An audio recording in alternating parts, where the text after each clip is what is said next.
네, 안녕하세요. VLA 넥스트 이론과 적용 시간입니다. 네, 이번 시간은 여러분들이 맥스 및 VLA를 처음 구동할 때 필요한 것들에 대해서 퀵 세팅 및 알아두면 좀 좋은 부분에 대해서 말씀을 드리도록 하겠습니다. 일종의 선행학습 시간이라고 보시면 되겠어요. 자, 먼저 맥스를 처음 깔고 여러분들이 이 VLA를 설치를 하게 되면 아마 이 퀵 여기 VLA 툴바라고 하는데 이 툴바가 이제 둥둥 떠 있을 거예요. 아마 여기쯤에 떠 있을 걸로 알고 있는데 얘를 여러분들이 원하는 곳으로 이렇게 밀어 넣을 수가 있습니다. 여기도 되긴 하는데 여기 안 될 때가 이렇게 되죠. 어떤 분은 여기다가 넣으신 분이 있는데 이거 어떻게 넣는지 저는 잘 모르겠어요. 어떤 분은 여기다 넣더라고요. 저는 이제 위에다 넣겠습니다. 편의상 이렇게 넣고요.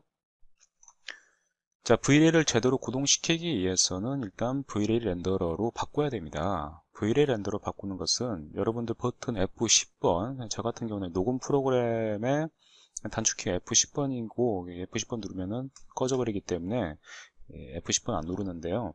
자, 여기 보면 렌더 셋업이라 해서 F10번 단축키가 나오죠. 이렇게 모든 맥스의 인터페이스는 단축키, 기본 단축키가 있을 경우 이렇게 단축키에 대해서 나옵니다. 이렇게요. 이동, 앵글, 뭐 이런 식으로 다 나오죠. 네, 스냅. 자, 이 렌더 셋업을 눌러줍니다. 자, 저는 이전부터 계속 코로나를 많이 사용했기 때문에 지금 코로나 렌더로도 되어 있고요. 얘를 VLA 넥스트나 혹은 VLA GPU로 하면 되는데, 범용성 있게 사용하시려면 넥스트로 진행하시면 되겠고요. GPU는 범용성은 떨어지지만 속도가 상당히 빠릅니다. 그래서 단순한 그리고 테스트용으로는 GPU 넥스트도 사용할 만해요. 근데 얘네 둘의 어떤 계산 방식과 결과물의 차이가 있어요. 저는 개인적으로는 여러분들이 넥스트 업데이트 3.1 버전을 사용하는 걸 추천을 드리고 있는데 수업 자체는 두 가지 거에 다 이렇게 진행을 할 것입니다. 그리고 두 가지 것에 대한 어떤 결과물의 차이들, 그 계산 방식에 대해서도 말씀을 드릴 계획이에요. 일단 이걸로 바꿉니다. 자, 이렇게 바뀌면은 이쪽에 이제 렌더 셋업에서 이게 이미지 해상도가 나오죠. 해상도가 나오고, 자, 이 부분은 뭐 한 4강 정도에서 또 추가로 말씀을 드릴 거지만, 자, 이쪽 VLA에서는 VLA 렌더 설정을 바꿀 수 있고, GI에서도 렌더 설정을 바꿀 수 있고, 세팅에서는 뭐 렌더 설정에 바꾸는 것보다 어떤 메모리 문제라든지 다른 기타 등등의 설정을 바꾸는 곳이에요. 자, 렌더 엘리먼트는 VLA에서 여러분들이 뭐 마스크를 따거나 혹은 특정 채널을 뽑을 때 넣을 수 있는 부분들이고요. 자, 이 정도만 하면 일단 세팅은 끝나요. 끝나고 꺼줍니다. 자, 최신 버전의 VLA는 여러분들이 크게 설정에 크게 관여하지 않더라도 어느 정도 결과물은 나오게 되어 있기 때문에 일단 맥스 세팅부터 알려드리도록 할게요. 제 맥스 세팅은 일단 커스터마이즈에서 프리퍼런스 들어가셔가지고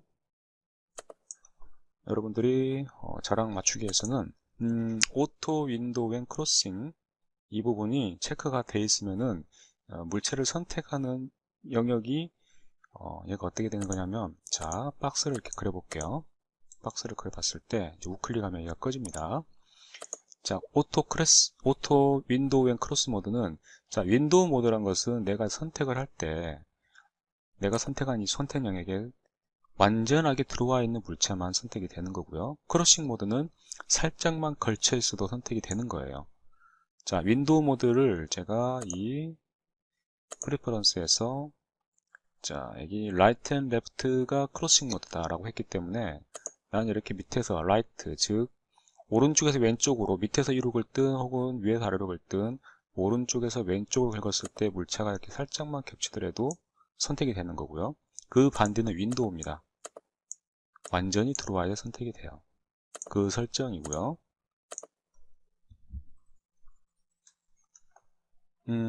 그리고 스파이너의 프레세션에서 유저 스냅을 사용하시고, 이게 0.1 정도나 혹은 0.01 정도로 하시면 좀 나으실 거예요. 0.1 정도로 사용하도록 하겠습니다. 얘가 뭐냐면은, 제가 박스를 그려놨고 선택을 했어요. 자, 제가 0.1을 넣어놨죠. 이쪽 숫자 봅니다. 42.7로 되어 있는데, 올라갈 때마다 이게 체크가 안 되어 있으면은 막 소수점 단위로 아주 뭐 이렇게, 좀 예측하기 힘든 숫자로 움직이는데요. 잠시만요. 자, 얘를 체크를 꺼볼게요.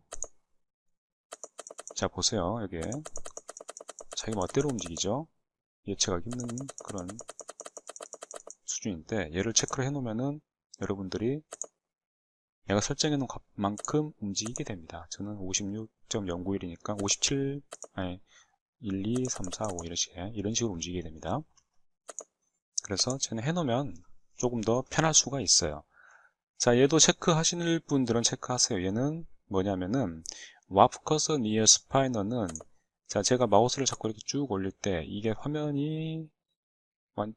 위로 올라갈 때 얘가, 자, 커서가 이런 식으로 움직이죠. 근데 쟤를 체크를 해놓게 되면 어떤 일이 벌어지냐면 이 부분에서만 움직입니다. 이 부분에서만. 자, 그렇죠? 이 부분에서 움직이는데, 제가 얘를 처음엔 잘 쓰다가 안 쓰는 이유는 단순해요. 보시면 이렇게 극적으로 움직이죠. 툭툭툭 끊기듯이. 이것 때문에 제가 안 쓰는 거예요. 이걸 쓰시려고 하신 분들은 쓰셔도 돼요. 저는 얘를 개인적으로 쓰지 않습니다. 자, 여기서 또 여러분들이 아마 이 디스플레이 토폴로지 디펜던스 워닝과 디스플레이 스택 컬랩스 워닝 부분이 체크가 되어 있을 건데, 저는 체크를 두 개 다 해제를 했습니다. 자, 디스플레이 토폴로지 디펜던스 워닝이라는 것은 여기 툴바 부분에서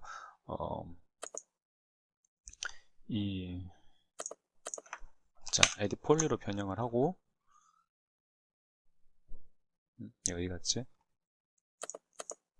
그래파이트 모델링 툴이라는 게 있는데, 그래파이트 모델링 툴을 활성화를 시키면 거기에 토폴로직이라고 하는 게 있어요. 토폴로직을 진행을 할 때 이 모델링 전체가 그 토폴로직에 의해서 다 변형이 됩니다. 그 변형이 될 때 그걸 하겠느냐라고 경고를 하는 거고요. 얘는. 그리고 이 두 번째 디스플레이 스택 컬랩스 워닝 같은 경우는, 예를 들어서 제가 여기다가 에디 폴리를 막 넣어가지고 이젠 다 얘네들을 하나의 오디 파일로 한 번에 취합을 할 때 우클릭을 해서 클랩스 5를 할 경우가 있어요. 이럴 때 제가 체크가 돼 있으면 경고창이 뜨게 됩니다. 그래서 이 불편한 부분들, 나는 이것을 없애려고 했기 때문에 없애는 거니까, 자, 우클릭 클랩스 5를 할 때 이렇게 뜨는 거 있죠. 네, 이렇게 뜨는 거, 이것을 보게 하지 않겠다라는 거예요. 그리고 제가 방금은 더 이상 보여주지 않습니다라고 했기 때문에 체크가 저절로 해제되어 있죠. 자, 이런 뭐 단순한 것들이고요. 그리고 혹시나 이거 체크되어 있는 분들은 이거 체크해 주시고요. 얘는 나중에 제재할 때 use real world 텍스처로 하게 되면 말 그대로 이미지 텍스처가 가지고 있는 실제 크기로 확장을 해서 보여주기 때문에 좀 편집하기가 어려울 수가 있어요. 자, 파일즈로 넘어갑니다. 파일즈는 자, 컴프레스 원 세이브를 체크하시기 바랍니다. 컴프레스 원 세이브는 내가 세이브할 때마다 얘를 압축을 시켜서 저장하는 거예요. 즉 이전 작업 단계는 날아갈지라도 얘는 파일의 용량 자체를 좀 줄여줄 수가 있어요. 자, 그리고 오토 백업은 이네이블 시켜주시고, 자, 오토 백업 인터벌은 기본적으로 여러분들은 15분 돼 있을 겁니다. 15분 돼 있는데 얘가 점점 늘어나게 될 이유가 생깁니다. 이유는 뭐냐면은 단순한 씬 할 때는 얘가 인터벌이 낮더라도 상관이 없지만 복잡한 씬 같은 경우는 오토백이 될 때마다 자꾸 컴퓨터가 멈춰요. 오토백 중에는 모든 작업이 멈춰버립니다. 안에 하나, 특히나 VLA 같은 경우는 약간 좀 메모리 오류가 많이 생기는 편이라서 마우스 클릭 갑자기 멈췄네 하고 마우스 클릭을 이리저리 하다 보면 예기치 않게 튕기는 경우가 생길 수가 있어요. 그래서 인터벌은 기본 15분부터 뭐 많게는 60분까지 진행할 수가 있는데, 특히나 모델링 작업하실 때는 인터벌을 줄이는 게 좋고요. 모델링 외적으로 어떤 환경 조성이나 여러 좀 복잡한 물체들이 많이 있으면서 그것에 대한 어떤 환경 설정 위주, 그리고 렌더 뭐 테스트 위주 할 때는 인터벌을 늘리시는 게 좋습니다. 보통 15분부터 시작해서 뭐 60분까지 늘리기도 해요. 자, 뷰포트로 넘어가겠습니다. 뷰포트는 딱히 손댈 게 없습니다. 인터랙티브 모드에서는 얘를 3D Max 호환하겠다 이렇게 해서 해도 되고요. 그냥 아무것도 하지 않았어도 상관은 크게 없습니다. 감마 앤 룩업 테이블 같은 경우는 감마 2.2 그리고 어펙트 컬러 셀렉터와 에펙트 머티리얼 셀렉터 에디터, 머티리얼 에디터 두 개 다 체크되어 있으면 되고요. 얘는 요새는 기본적으로 체크가 돼 있습니다. 예전에는 체크가 안 돼 있었고 일일이 설정해 줬어야 돼요. 그리고 여기는 또 뭐 인풋 아웃풋 모드 따로 있었는데 요즘은 다 통합해서 2.2로 지금 작업을 하고 있어요. 렌더링에서도 따로 여러분들은 선택권 없고요. 레디오시티 부분에서도 따로 선택권 없고요. 애니메이션도 선택권 없습니다. 자, 얘도 선택권 없고요. 문제는 기즈모예요. 여러분들이 작업하다 보면 이 기즈모가 사라질 경우가 생깁니다. W 누를게요. W는 이동키예요. 이동키인데 얘가 없으니까 이거 뭐지 하면서 되게 당혹스러울 때가 가끔 있습니다. 자, 얘가 사라지면 그래요. 이런 식으로 복구를 시킬 수가 있습니다. 이게 사라지면 무슨 이유였든지 이게 단축키가 있는 걸 알고 있거든요. 단축키를 잘못 눌렀을 때 여러분들이 실수로 어떤 키를 눌렀을 때 이게 사라지는 걸 알 수가 있는데 그 사라진 것을 어떤 키를 눌렀는지 기억하시면 다시 그 키를 눌러서 복구를 시키면 되지만 그 키를 모를 경우에는 이것을 활성화시키시면 됩니다. 저는 이걸 알기 때문에 굳이 그 단축키를 찾으려고 하진 않았어요. 자, 사이즈도 이렇게 조정할 수가 있는데 사이즈 같은 경우는 플러스 마이너스로 할 수가 있어요. 맥스 스크립트도 따로 뭐 건드릴 거 없고요. 컨테이너, 헬프 따로 건드릴 거 없습니다. 자, 플러스 마이너스 넘너키가 아닌 일반 숫자 키 부분에서 진행하시면 되겠습니다. 그리고 여러분들이 물체를 선택하실 때는 항상 이것을 이 일반 선택 툴 모드로 하셔야 돼요. 여기 보면 셀렉트 오브젝트라는 게 있는데 이 셀렉트 오브젝트 모드로 하셔가지고 진행하셔야 되는데 여기서 이 단축키가 Q예요. Q. 근데 Q를 누르게 되면 얘가 렉탱귤러 셀렉션 리전 이런 식으로 오토 스마트 셀렉트 지연으로 바뀌게 돼요. 근데 저는 이 Q 기능을 저 개인적으로는 셀렉트한 기능으로 고정시키고 싶습니다. 얘 같은 경우는 주로 많이 쓰는 게 렉탱귤러 모드인데 내가 바꾸고 싶을 때마다 이 마우스 눌러가지고 이렇게 바꿀 수가 있어요. 바꿀 수가 있는데 계속 저런 식으로 Q를 누를 때마다 이 모드가 바뀌면은 선택할 때 좀 애로사항이 생길 수가 있어요. 그럴 때는 커스터마이즈 유저 인터페이스 들어가셔가지고 하키 Q를 누르게 되면 스마트 셀렉트로 되어 있죠. 근데 여기다 마우스 클릭을 한번 하고 SEL을 빨리 칩니다. 그러면 셀렉트 오브젝트라는 것이 저 밑에 가면 있어요. 여기 있죠. 여기다가 Q를 지정하고 어사인 합니다. 선택하고 Q 지정 어사인 됐습니다. 이제는 W 누르고 Q 누르면 바로 이쪽으로 오죠. WQ. 자, Q. 여러분들 물체 선택하실 때 드래그 할 게 아니시라면은 무조건 Q를 누른 상태에서 혹은 이 모드를 어떠한 단축키를 집어넣더라도 이 모드를 하나 넣어놓으시고 나서 선택을 하시면 되겠습니다. 자, 그리고 두 번째는 유닛 셋업이에요. 유닛 셋업. 자, 우리나라는 미터법을 많이 사용하죠. 미터법, 그 중에서 밀리미터를 많이 사용하죠. 건축에서는. 뭐 어떤 분들은 센티미터 사용하고, 저 같은 경우도 이전에 센티미터를 많이 사용했습니다. 그런데 밀리미터가 범용성이 있기 때문에 또 다른 분들과 어떤 대화를 할 때, 소통을 할 때 헷갈리는 부분이 덜하기 때문에 밀리미터로 바꿨고요. 자, 밀리미터 매트릭 계열로 바꿔주시고 밀리미터 바꿔주시고 시스템에서 얘도 원 유닛을 밀리미터로 바꿔준 다음에 오케이 하시면 되겠습니다.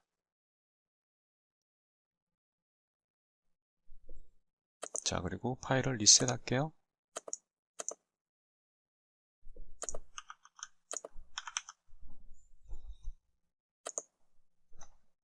자, 리셋을 하게 되면 제가 렌더링 설정했던 것들, 자, V레이로 했던 것들이 다시 코로나로 와버린 걸 확인할 수가 있습니다. 그쵸? 다시 바꿔줘야죠. 자, 이 상태에서 여러분들이 나는 앞으로 이 V레이로만 할래. 아마 여러분들은 아트 렌더러로 기본값이 돼 있을 거예요. 아트 렌더러로.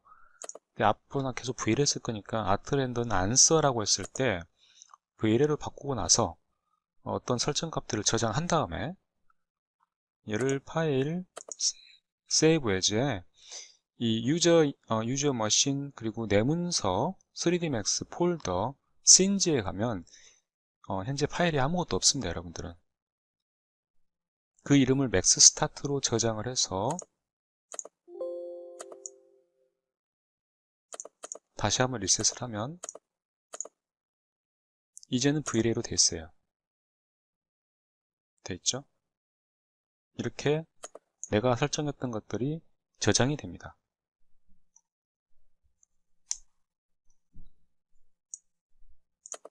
자, 이 정도 하면 맥스 기본 초반 세팅은 저랑 거의 맞춰졌다고 좀 생각을 하고 있고요.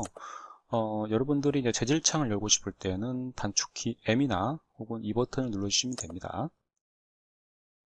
그러면 VLA 세팅이 VLA 재질들이 쭉 나올 거예요. 저처럼 이제 이런 즐겨찾기 모드로 되는 것들은 제가 나중에 또 알려드릴 거예요. 알려드릴 거고, 일단 오늘은 이제 퀵 세팅이니까 퀵으로 세팅하는 방법을 알려드려야죠. 빠른 세팅 방법, 초반에 바로바로 VLA를 사용할 수 있는 방법. 자, VLA는 일단 툴바가 굉장히 강력한 기능을 가지고 있어요. 원래 이 툴바가 없을 때는 자, 크리에이트 탭에서 여기 보면 VLA라고 있죠. 이렇게 VLA 있을 때 뭐 프록시나 씬 여러 가지 것들이 있는데, 일단 뭐 VLA에서는 주로 많이 쓰는 게 라이트니까 라이트 클릭하고 VLA로 클릭하고 VLA 라이트 이렇게 하나씩 그려야 되는데, 이제는 뭐 이렇게 잠깐만요. 이제는 툴바에서 바로 라이트를 가져올 수가 있어요. 이런 식으로 우클릭하고 끄고, 얘는 뭐 돔 라이트, 스피어 라이트 이런 식으로 자주 쓰는 것들은 바로바로 할 수가 있어요.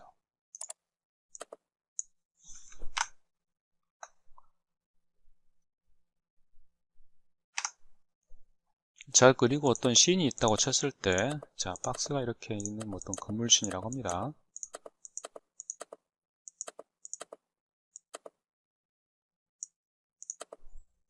자, 퍼스펙티브에서 씬의 각도를 먼저 정할게요. 씬을 이렇게 이 정도로 배치했으면 좋겠다라고 정해 놓습니다.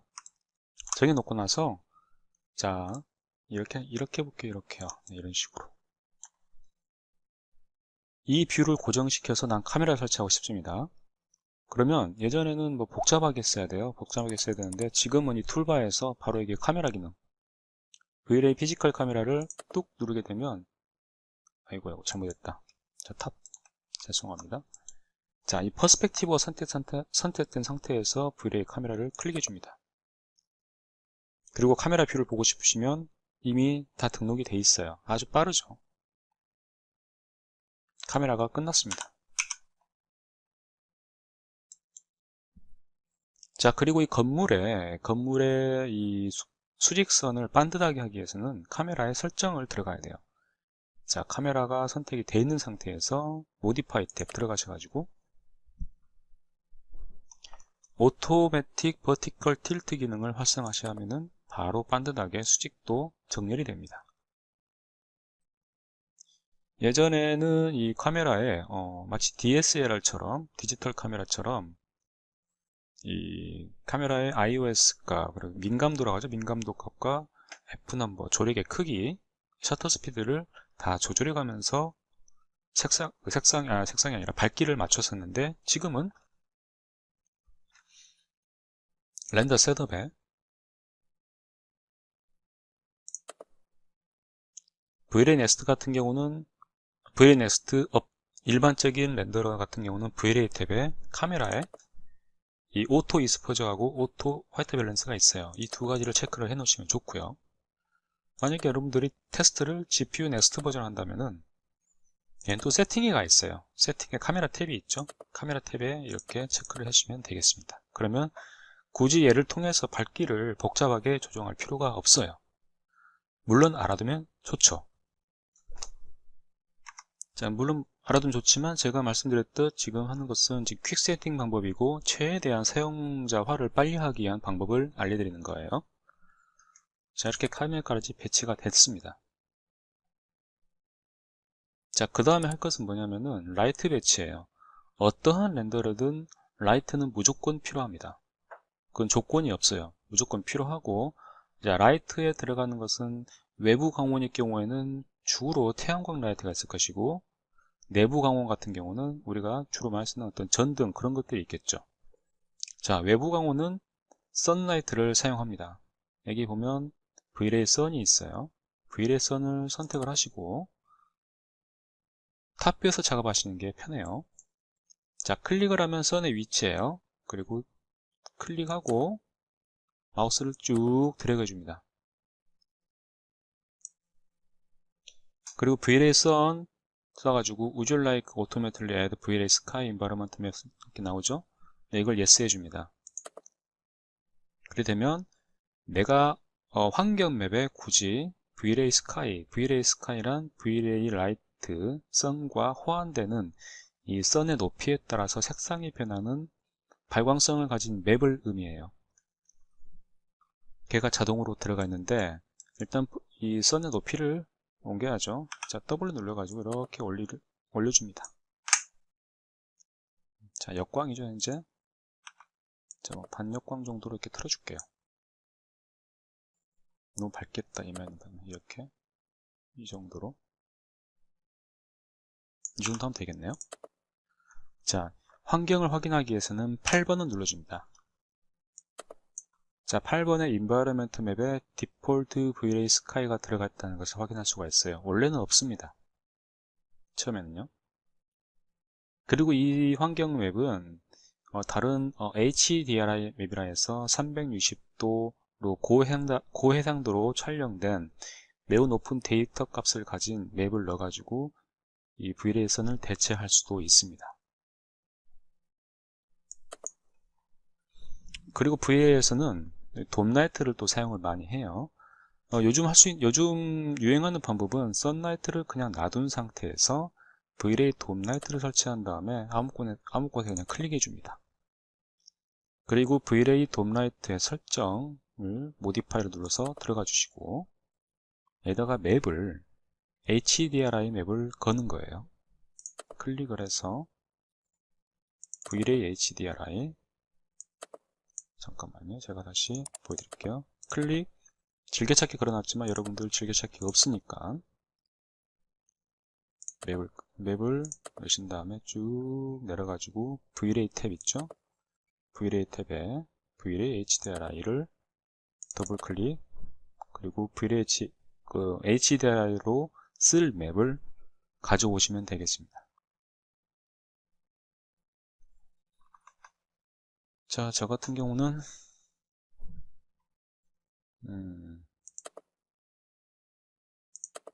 어떤 맵을 가져오는 게 좋을까요?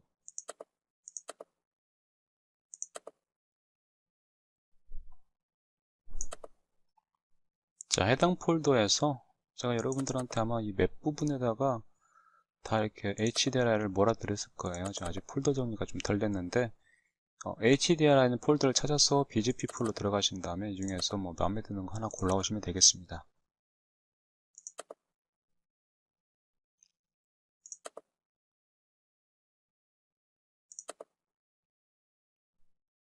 자, 이걸로 가져올게요. 이렇게 두 개를 중점적으로 쓰는데 나중에 그 HDRI의 강원과 선의 고도 위치를 같이 일치를 시켜주면 조금 더 높은 정확도의 씬을 만들어낼 수가 있습니다. 자, 이게 외부 씬용 설정이라면은 내부 씬용은 라이트가 여러 개 들어가 있을 거 아니에요. 이런 식으로. 그리고 라이트를 이렇게 복사를 해서 배치할 수도 있겠고요. 인스턴스로. 이렇게 배치가 되었을 때 이 라이트들을 내 설정에 맞게 고쳐주시고 이 라이트에 대한 것은 제가 다른 챕터에서 다룰게요. 한꺼번에 다룰 수 있는 게 이쪽에 보면 라이트 리스트라고 있습니다. 라이트 리스트를 이용해서 내가 설치한 라이트들을 껐다 켰다 할 수도 있고 밝기를 조정할 수가 있고 색상을 지정할 수가 있고요. 타입을 바꿀 수도 있습니다. 스피어로 바뀌었죠.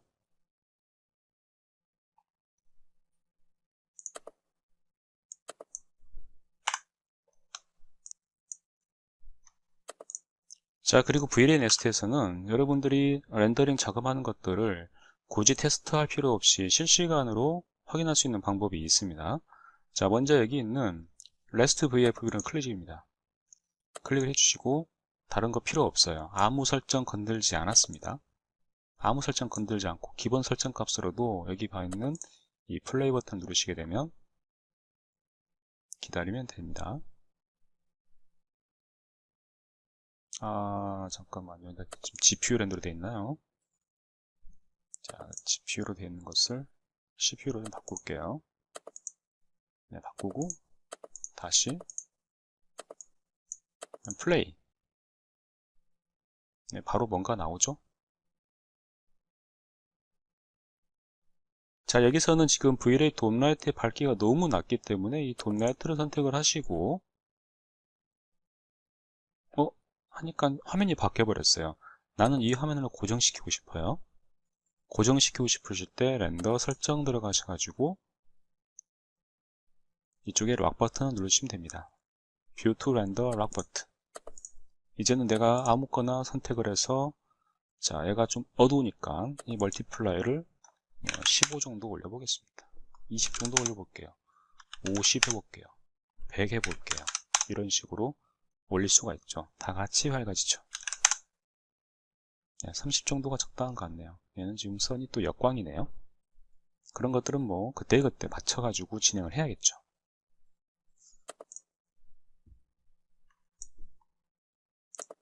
자, 이 기능을 이용하게 되면 이 VLA 카메라 현재 설치가 되어 있죠. P를 눌러서 퍼스펙티브 바꾸면 막 또 밝아버려요. 이렇게 되게 밝은데 이럴 때 다시 한번 들어가서 렌더 설정 들어가서 아마 꺼져 있을 겁니다. 자, 카메라 이렇게 오토 익스포즈와 오토 화이트 밸런스 설정하게 되면 색상과 밝기 값을 동시에 컨트롤 할 수가 있어요.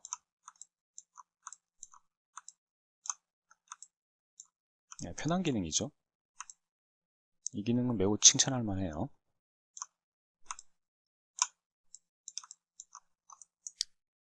자, 그리고 여러분들은 렌더 세팅에 대해서 조금 더 신경을 쓰신다면 VLA 퀵 세팅 버튼을 이용해서 렌더 설정을 조금 더 쉽게 바꿀 수가 있습니다.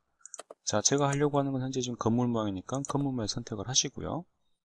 자, 이 중에서 블루투스 애큐레시 모드로 되어 있는 것을 빠르게 하고 싶으시면은 이라덴스면 라이트 캐시로 바꿔주시고요. 그리고 얘의 설정 품질을 조금 더 높여주시고 얘를 되돌리기를 하면 렌더 설정 값이 조금 더 높아지게 됩니다.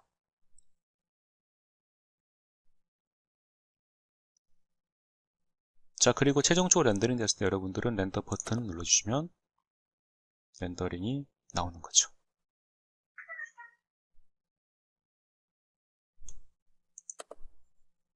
자, 렌더링은 현재 지금 크게 두 가지 모드가 있는데요. 렌더 설정 들어가셔가지고요. 자, 타입을 버킷 모드로 할지 혹은 프로그레스 모드로 할지를 정하시면 되고, 버킷 모드를 하든 프로그레스 모드를 하든 렌더 엘리먼트에 애드를 누르셔가지고 VLA 디노이즈 OK를 하시면은 여러분들은 최종적으로 VLA를 바로 시작할 수 있는 준비가 되신 겁니다. 퀵 세팅 방법이에요.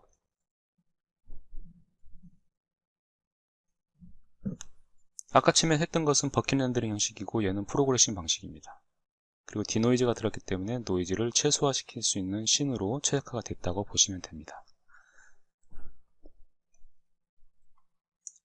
자, 이렇게 이론적인 깊은 지식 없이 바로 VLA와 맥스를 바로 시작할 수 있는 방법에 대해서 알아봤고요.